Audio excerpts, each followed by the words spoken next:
p.m. Central Time again. We're doing singles bracket, so hope to see y'all there. But here we go, game number 1. Slasher versus The Hand. BzB versus Palutena.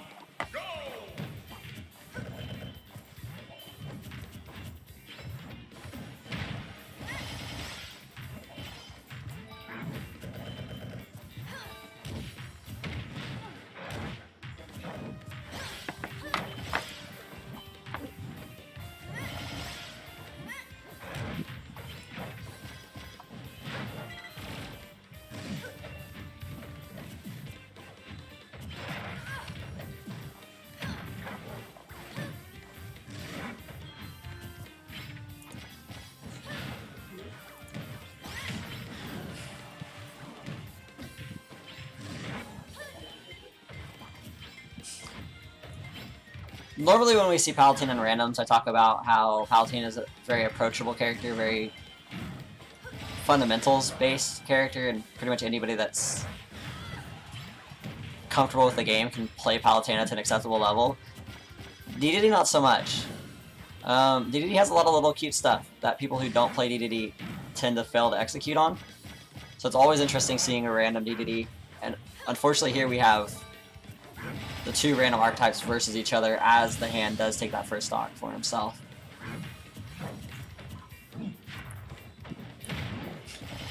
Yeah, Delantive, you definitely hit the nail on the head there. BzB is very susceptible to nairs.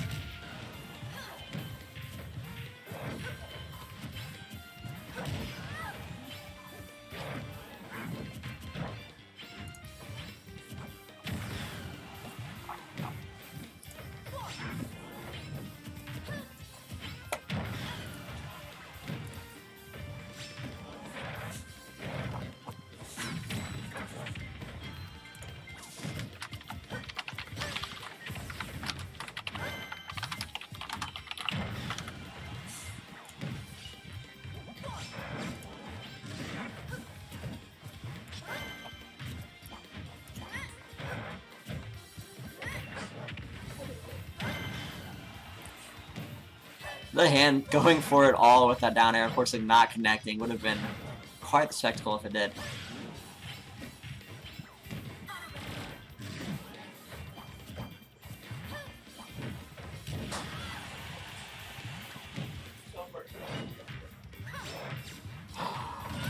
Unfortunate there for The Hand. Plenty of health still left to work with. Sitting on a fresh stock versus the 109 of Slasher's BzB. The man playing with my emotions a little bit there.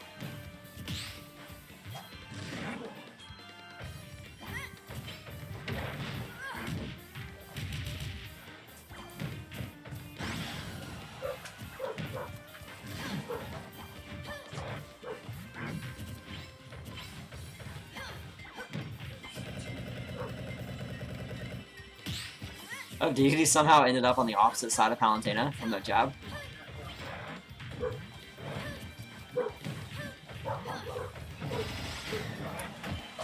There we go, up there taking the stock. Practically a full stock lead coming out from The Hand in this game number 1 situation.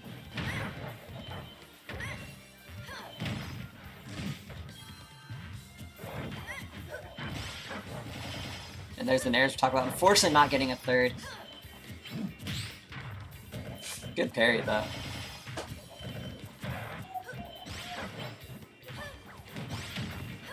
Oh. Hitting the Gordo with the forward air twice in a row.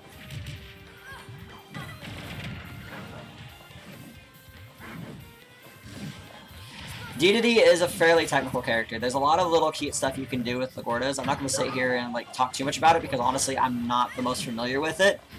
But if you want to see some good, like the Highwayman in Dallas, there's some good VODs of his BzB out there. He's the one I'm most familiar with and that I've seen play the most. But there's a lot of little cute things that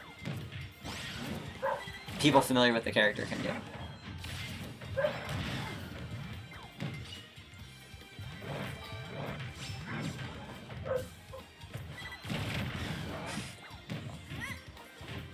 Good usage of the auto reticle coming out from The Hand, though, to counter that Gordo play like we were talking about, not being able to set up any of those opportunities for himself.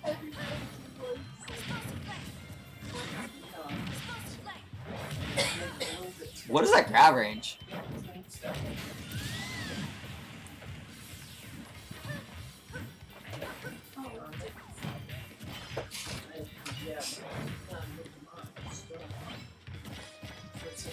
The back though not shouldn't be able to kill. Okay. I was a little worried about the DI because you can just hold.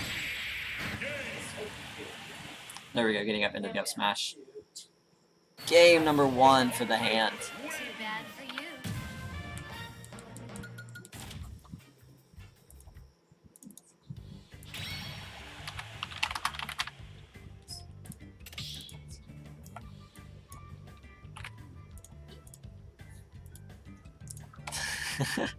It's definitely a rough matchup. It's a rough matchup. Extremely, especially in randoms. Like in randoms, when somebody gets a fairly difficult to play character and somebody gets somebody gets Pac-Man. Our boy of the hand, RNGesus, is definitely a fan of this man. Getting the Palutena last game, getting the Lucina this game. Nothing but approachable high tiers.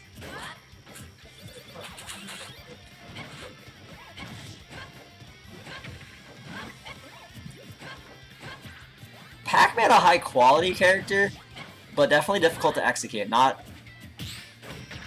one that everybody has. Like everybody has a Lucina, everybody has a Palu. I don't know very many people who have a good Pac-Man.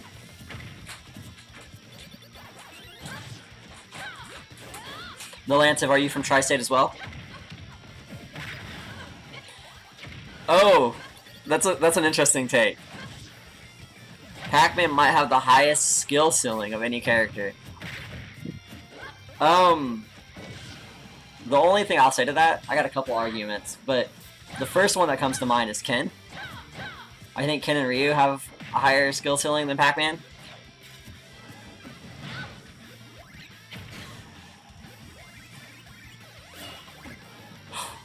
Making it back from the blast zone.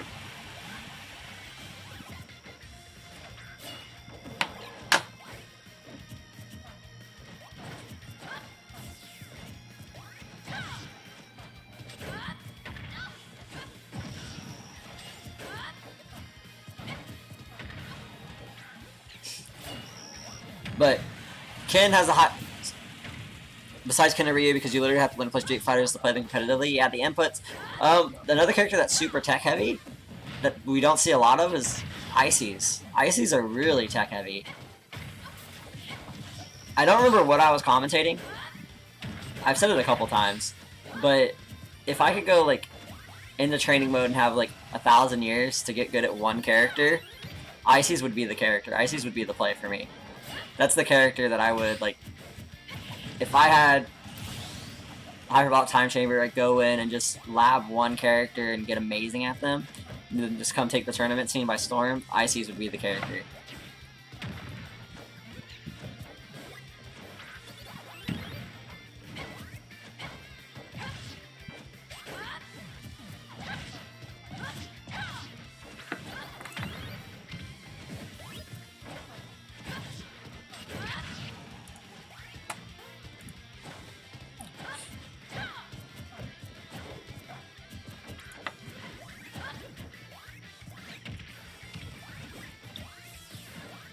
Forgot Ices even existed. That's fair.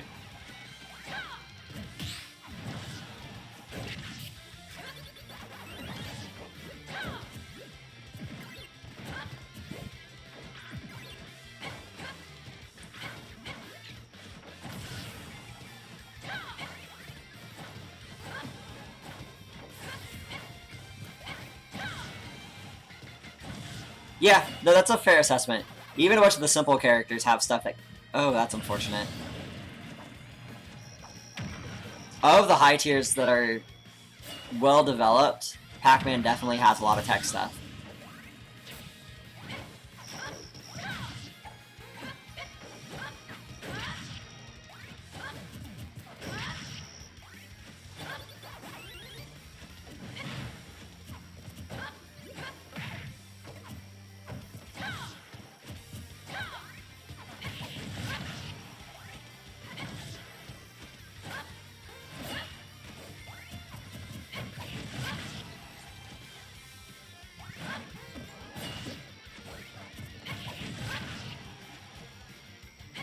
Going all the way out there. Gotta respect it.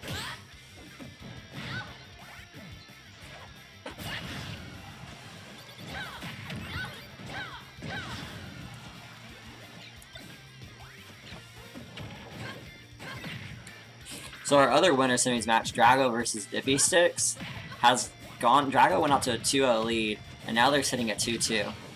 Interesting to see how that.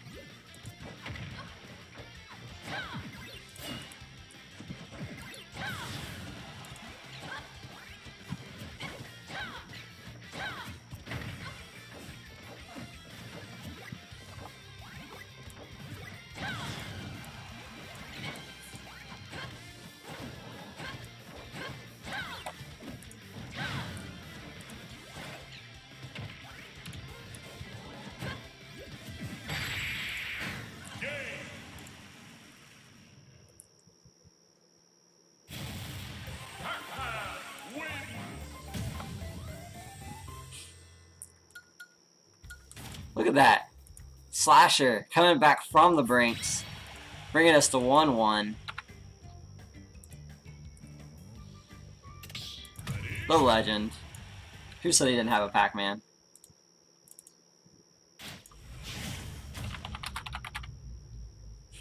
Mewtwo versus Incineroar. What are these matchups? Gotta love randoms.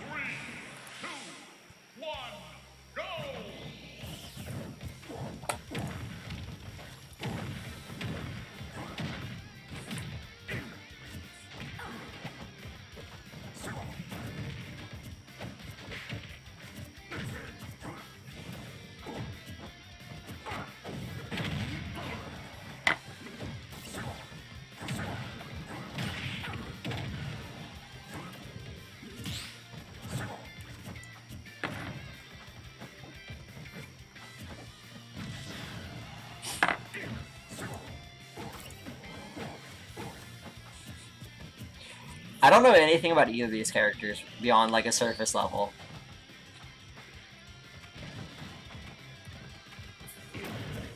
Like when I think of Mewtwo, like SDX was playing the character when the game first came out, but he doesn't play anymore. Oh, okay, just float all the way up there. Get that back air. But the few people in Texas that have talked about wanting to play the character or wanting to develop the character haven't really done a lot of it. Yeah, I don't think I hate using the term high level or top level because there's regional threats that I've seen play these characters. Like Corpus Christi, Texas has Thorn, and he's a pretty good Incineroar. Like he does a lot of stuff that I didn't know you can do with the character, and he plays at a much higher level than myself. And then there's guys like Basic in Dallas-Fort Worth that plays the character. There's Magister that plays the character. There's a handful of guys that do really well with the character. But Mewtwo, I can't think of anybody that does really good well. Yeah. So there's players in Texas that do well at locals with Incineroar. Nobody comes. Magister is the only one that comes to mind that does well at like regional events or higher. That was nifty. But Mewtwo, like I can't even think of a Mewtwo that I know that does well at locals in Texas. Gabba has a Mewtwo that he brings out occasionally, but he sticks to the Palutena primarily.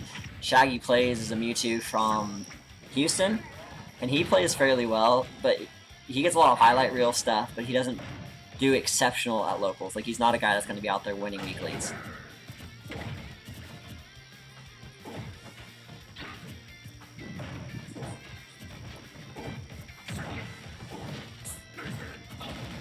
But definitely two characters on our hands right here that are underrepresented and underdeveloped. I wouldn't say either character is exceptionally strong. Probably healthy mid-tiers, maybe? I'm going to go with healthy mid-tiers.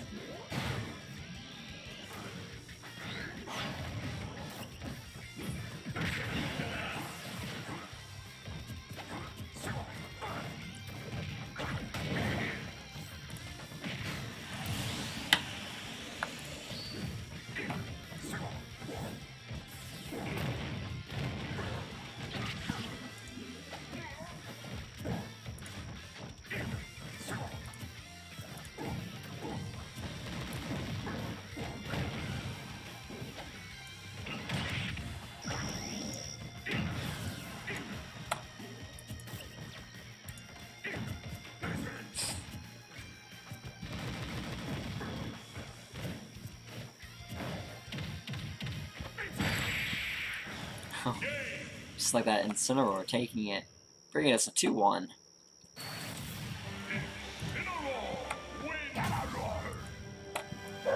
And Drago sitting in winners finals.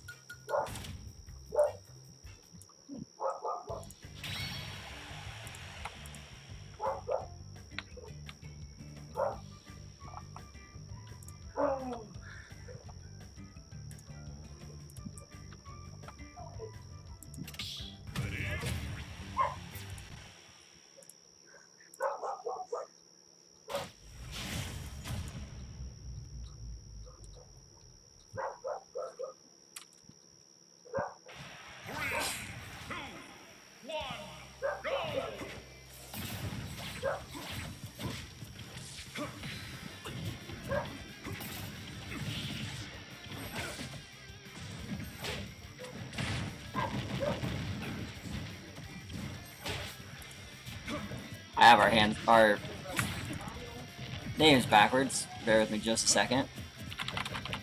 We'll get that fixed.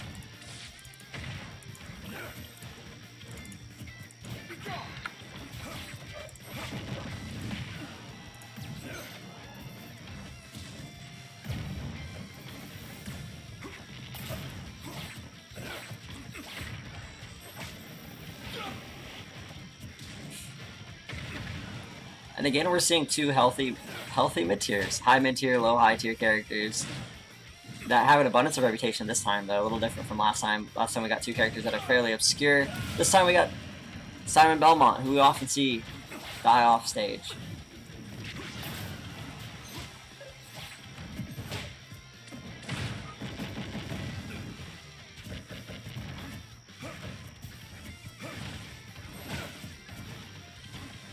I hate to bring every character back to Texas representation because it's what I'm most familiar with.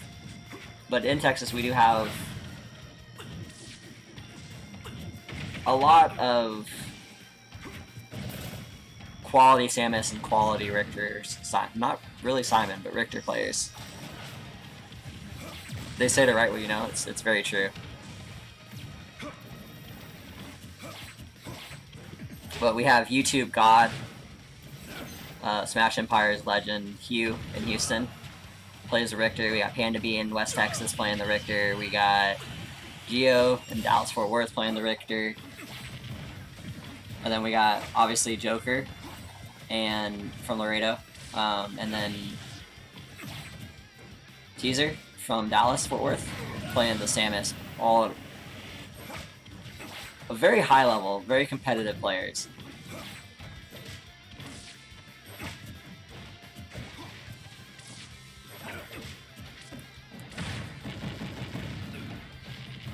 Bro, they're cowards. Simon's better than Richter. I don't know why they all have fairly strong opinions on that.